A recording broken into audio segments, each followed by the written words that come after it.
Maing buntag sa tanan. Good morning everyone. Good morning, good morning. So, mag-share na sa pulong sa Dios. Ingon ang mga pulong sa Dios. Ang ato ang tema karon is samtang ikaw nagahulat. Kinsa sa ato daraa ang naay ginapaabot. Kaway-kaway. Kisa imong gihulat. Salmo 31:24. Ingon diri pag malig-on kamo og padasiga ang inyong kasing-kasing kamong tanan nga naghulat sa Ginoo. Ang magpaabot mga igsuon katisting tanan ano kana natay kasabot yang paabot ta sahay kanang bation ta og laay dugay kay siya moabot sahay di na ta ganahan magpaabot gusto na ta mo surrender gusto na nato siya biyaan kay kadugay ba ring bayhanan ni galangan-langan ina na ang magpaabot dili siya lalim sahay lamukon na ta usahay kapuyan ta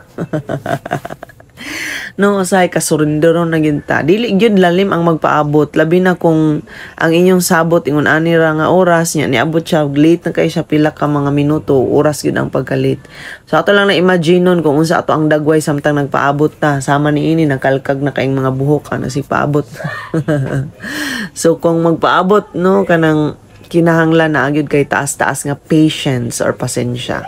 So, ang giisgutan rin ang mga igsuon is importante siya nga butang. Dili lang siya basta-basta nga pagpaabot tungod kay naghisgot man kini about sa ato ang pagpaabot sa atong buhi nga Dios. So, ingon si Salmista David nga pag malig-on kamo o padasiga ang inyong kasing-kasing kamong tanan nga naghulat sa Ginoo. So, unsa may pasabot ani? Ang mga pulong sa Ginoo mga igsuon na gisgot siya og kanang waiting period no dara sa Ginoo para ni sa mga tao nga nabag-o ang kinabuhi kaniadto naglunang pa sa sala kaniadto ingon ani pa dalo pa di pa kabalo mo pa sa ilo dali kayo maka kung pwede patay dayon ana tanan nga mga dautan nga mga buhat sa una nahimong nabag-o sa dihang naila-ila niya ang Dios no na dili siya imposible namon koy mga tao nga dili mo tuoan ni nga as in nabag-o na gina siya question kay no nabag-o na gina siya as in pero sa tinuod lang may isuon kung masinati nimo nga ma-encounter ang Ginoo sa imong kinabuhi dili gyud imposible nga mabag-o ang imong kinabuhi ang daan nimo nga kinaiya ang daan nimo nga pagkatao ingon pa ang pulong sa Ginoo if anyone is in Christ he is a new creation the old has gone the new has come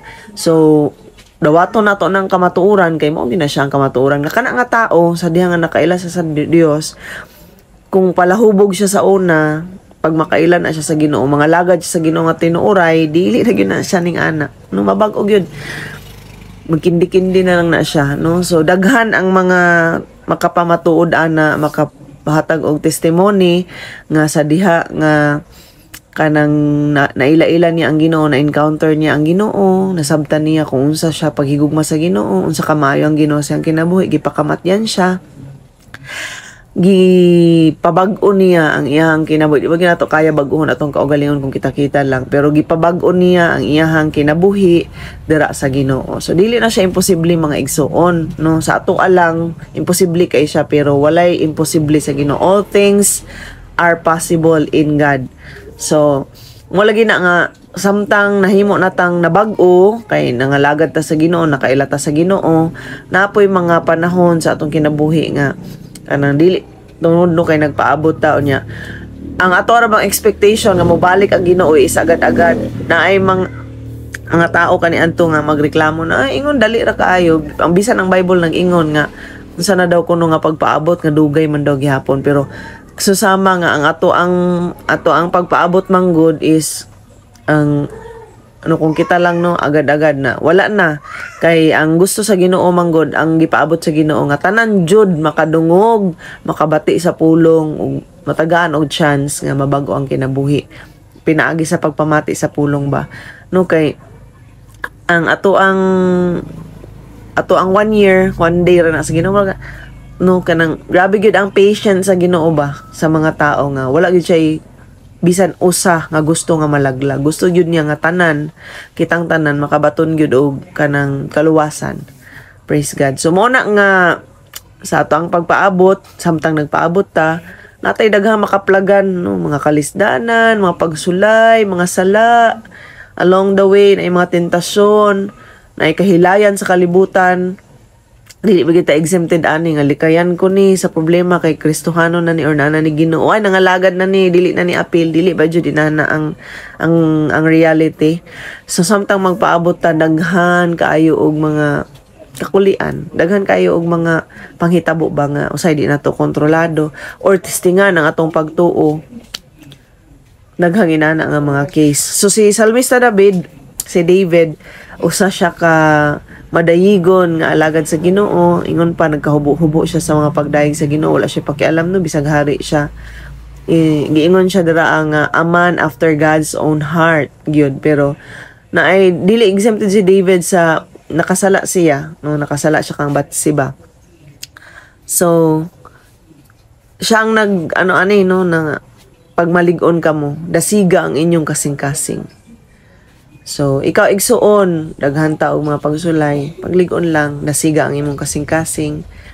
Ingon pa siya diri sa mga sumpay nga mga verses ba. Kaluy ako Ginoo, kay ania ako sa kagul-anan, ang akong mata naluya tungod sa kasubo, ang akong kalag ug ang akong lawas usab. Kay ang akong kinabuhi gikapoy pag-ayo tungod sa kaguol, ug ang akong nga tuig sa pagpanghupaw. Ang akong kusog naluya tungod sa akong kasalanan, ug ang akong mga bukog nagkaut-ut. Makita nato na siya sa Salmo 31, the same chapter, verses 9 ug 10. So, dili exempted si David, no? Dili po ta exempted na ay mga kagulanan, no? Kapuyo na ta, atong mga bukog, mga ut-ut po, atong mga kusog, mga luya. Ana siya. So, magligon lang ta, atong dasigon atong kaugalingon, kung wala may laing mo dasig nato, dasiga imong kaugalingon, laban Japan, ana lang yun, kanang sayod ko nga dili gyud lalim igsuon, pero ayaw pagpakawala og paglaom tungod kay ang Ginoo nagtagad man nato og nasayod siya sa ato ang mga kahimtang. Palangga ta sa Ginoo, higugma ka sa Dios, gitagad ka sa Dios. Dunay plano ang Dios sa alang nimo. Ang pulong nagdasig sa ato ini nga kabuntagon nga magpaabot ta, no, nga ingon pa ang Isaiah nga those who wait upon the Lord, they shall renew their strength like an eagle. So, whatever problems and situations nga nakakaroon, I do not know, but I'm sure kabalo ang Ginoo sa imong mga gipang-agian, kabalo ang Ginoo sa imong kahimtang, kabalo ang Ginoo sa imong struggles, kabalo ang Ginoo ana kay wala gyud na matago niya. Tanan-tanan iyang nakita. Busa nga liguna imong kasing-kasing. Liguna imong kasing-kasing. So sa paagi man nagliguno ng kasing-kasing. Padayon sa mga pagampo, pagdayeg sa Dios, pag-alagad, no, pangita og mga kauban nimo nga madasigon sad nga nagtuo sa Ginoo. Katong mga tao nga dili mo istorya nimo og mga negatibo.